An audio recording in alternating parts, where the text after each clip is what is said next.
So today's warped reaction video is going to be a little different than normal when I usually, have the time to catch every episode every Thursday night live, with the 1 hour long, season 1 finale coming up this Thursday before the Dale Sr. Austin Dillon installment of Welcome to Flatch, which is going to be more than just 7 episodes. So it's not 7 episodes. It's not going to, because no show does that shit where, they have just a single digit amount of episodes be done like that. No, that's not how it works. So there's going to be more, but we just don't know when. But we'll focus on that come Thursday when we do, the Ryan Newman and Ty Dillon installment to knock out the first season of Warped. Press start to begin. Dale Earnhardt Jr. Oh, Dale Earnhardt Jr. So, anyway, this is going to be a little different, and I have to be quick because I'm going to bed semi-early tonight to get ready for Circuit of the Americas Winston Cup race, since my plans with my dad went out the window, which is why there was no haircut video today. Cousin Kenny has sadly had a small accident, cutting his hand while on the job,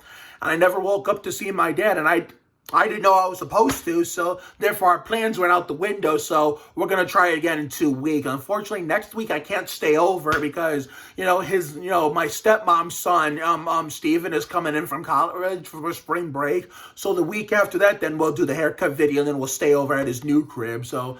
And I always love staying at his new crib down in Lorraine, which I must make. It's not close to me here in Ridgeville. That's where my uncle, my dad's brother moved to. So my dad's brother is closer to me while my dad stayed in Lorraine. But I love tweeting out, stories about how it's the most dangerous city at night. So anyway, we're going to save that topic for 2 weeks from now. So right now, I want to get into, takeaways, where I'm going to give you my takeaways, describing the show in general based on what we saw in the Terry Labonte, Mark Martin, Johnny Benson, and Brett Bodine installments. So, Olivia,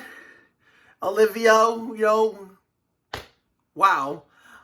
Olivia was straight honest with Milo before Milo could be honest with her. And guess what? Their relationship is still going strong, even though Milo would deny that they were in love. And I think they are in love. He just doesn't want to admit it. And even, I think, it's either Ren or, oh my God, Chris Martinez. What the fuck is his character's name? Fuck. Hurley, duh. Why the fuck do I keep forgetting that guy's name? So it was either Ren or Hurley that said that, Olivia was Milo's girlfriend. I believe them 100%. I believe them, especially because, the bias is real, because Emma Nathfield is one of my favorites alongside Ariana Mulcara as Darby and Kate Godfrey as Ruby, who's the main reason why I'm here, because of my longtime support for her from all that, the All That reboot that unfortunately got put into hiatus because of COVID, which is part of why I watched That Girl Lele because of Gabrielle Nevaeh Green, which made me a bigger fan of David A. Arnold, and they're back in production. So the earliest/latest you'll be seeing my little dance video on the reel to celebrate That Girl Lele going back into production for season 2 will be Wednesday, since there is no Goldbergs and AMLT. So there won't be any videos like this on Wednesday, because we're gonna relax and we're gonna get to dance to celebrate That Girl Lele going back into production for season 2.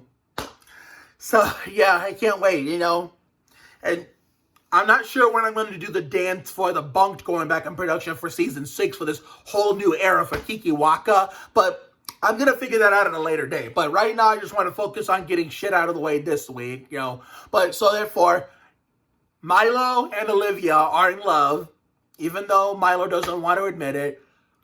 Carl is still an asshole, especially after he said barf to, Olivia and Milo pimping it up. Like, what a fucking dipshit. I mean, not Parker Panel in real life. He seems nice in real life. He also likes NASCAR, just like I do. But as I already said, Carl, his character, is a fucking dipshit. It's not wrong, he is, but Parker makes him a damn good fucking dipshit, if anything. Even though we were sitting at the computer in the office, yelling all these obscenities, how he's and insults at Carl, and it's not wrong. I mean, the raccoon bandits were out for blood. What's another takeaway? Darby is a hell of a singer, just like Ariana in real life. So they programmed Darby perfectly to a real life counterpart. I mean, Wilson is a boss where know not to mess with. He knows when to have fun and be silly and joke around. He knows when to be serious. I'm trying to think. We had the Terry Labonte installment, which was, I'm going to read this shit.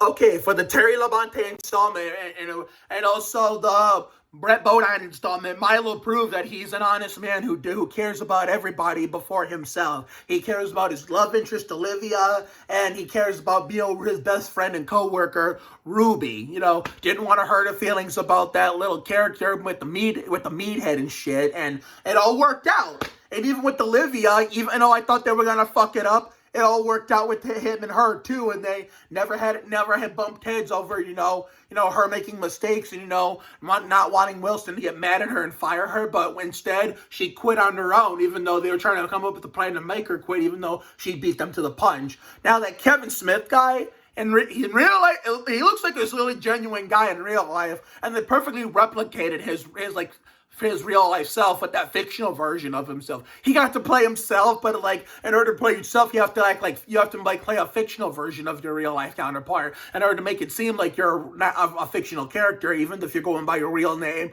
for a real life name in the show, in that universe and character. But I mean, it was a win-lose situation for Kevin Smith. Sure, he was very understanding, as to why Ruby and Milo did what they did, but at the same time, also, he also didn't like it, but he was very understanding, so it was a win-lose situation. So that was the takeaway from the Terry Labonte and Mark Martin installments. Now, what are the other takeaways from the Johnny Benson and Brett Bodine installments? Okay, so we got 3 more takeaways to wrap up this takeaway videos before we hit the world finale for the Ryan Newman and Ty Dillon installments on Thursday before the Dale Sr. Austin Dillon installment of Welcome to Flatch. So, even though Carl's the biggest asshole on the show, he was not the one that was stealing shit. It was the raccoons. But yeah, crazy me would think, the fanboy in me would think, because, we have the biggest asshole on any show, and, there's an episode of stuff like stealing and committing crimes, you would think the biggest asshole on the show did it, but us, the real asshole, thought it was Carl, the main asshole on the show, though the real asshole me thought the main asshole Carl thought, I can't fucking talk. So the real asshole me thought that the main show asshole Carl did the stealing, where it was just a bunch of rambunctious raccoons. Now, 2, the kids are always going to be right in a situation like we saw with Ren and Milo. Ren was trying to warn him like Ward Burton many times. Especially the first time, be honest with Olivia about how you feel, but of course he didn't listen to her until the very end when, Olivia decided to quit on her own for different reasons. And last but not least, Evangeline and Gemma were the biggest helps to, get Milo and Ruby to where they went, with the little forklift thing, whatever the fuck that thing was called, that got them stuck in the sky when they dropped the key. And then, of course, Hurley, the dumbass he turned out was being a couple times tonight in the episodes I caught up in. I mean, he said, Milo said key, and then he heard T, and luckily without managing not to spill them, got the what's it called? What the fuck is it called? Not a razor. What the fuck is it called? A drone. I just remembered. I stopped the previous clip. So he managed to get those pizza drones up to Milo and Ruby without spilling the tea bag to get. That's not what he meant. So therefore, Milo couldn't trust Hurley to do shit right.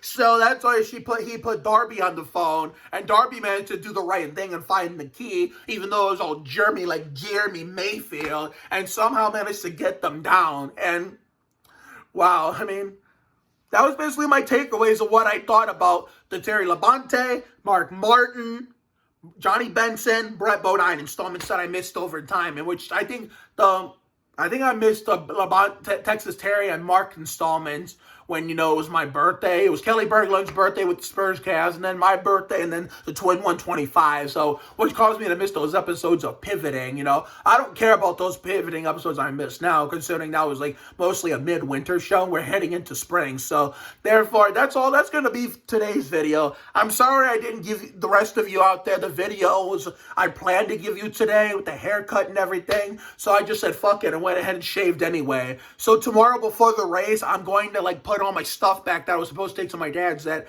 I never got to take. So, therefore, I hope you guys enjoyed this video. And I mean, better than nothing, but hey, this is the best I can do since my dad's plans went out the window and got pushed to 2 weeks from now. So, we'll do the haircut video then. Hopefully, Kenny's hand or finger, whatever he cut, will be fully healed by then. And then we'll give you the haircut video. Well, that means there won't be a haircut video for March. So considering next week, March is going to be over, and we're going to we have another step closer to warm weather again. We're going to have an April haircut video, not a March one. So I apologize for the inconvenience, guys. But tomorrow, hopefully, if I'm able to go to bed at a timely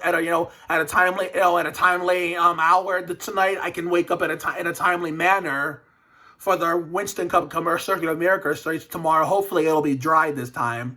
And then Monday will be the Goldbergs, reaction. Since there's no Goldbergs on the MLT Wednesday because, a Goldbergs rerun and a 2020 special report on Wednesday, that's when I'm going to bring you guys the Greg Biffle, Matt Kenseth, Rouse Contier installments, reaction videos that I had one of them I chose to miss because I was exhausted from the first official Sandy Ridge premiere day. And the second one, that was the Biffle one. But the Kenseth installment, I decided to skip because I was falling asleep and I didn't feel like watching any TV.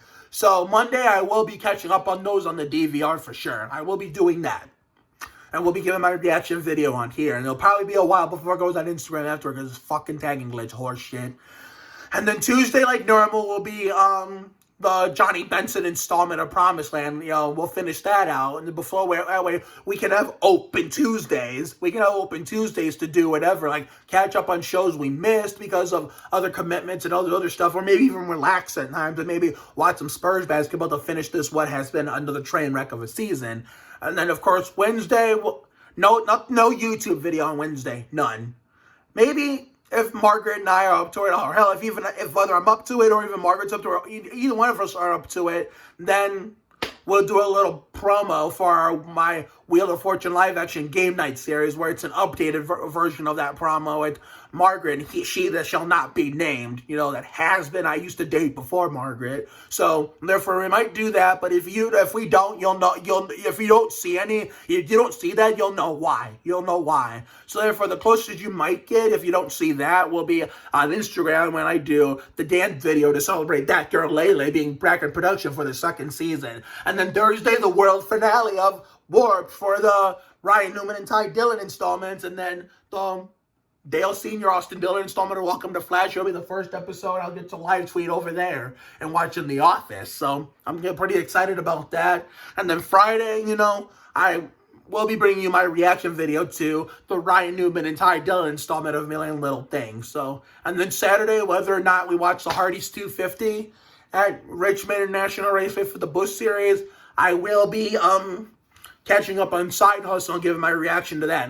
Which would have been my second episode back. That's going to be 2 weeks late. That's by a week from tonight. And then next Sunday, the Pontiac Excitement Foreigner at Richmond and my reaction video to that. So have a good night tonight and a better day tomorrow. Life will give you a lot of lows, but when you hit a high, enjoy it. It ain't for the weak. Goddamn, be you. You have to try harder to do less. So take care, everyone. Good night. I'll see you all for the next video tomorrow for the Winston Cup Circuit of the America race reaction. And to the Ward folks out there, I will see you all this coming Thursday night for the world finale for the Ryan Newman and Ty Dillon installments. So see you later, everyone.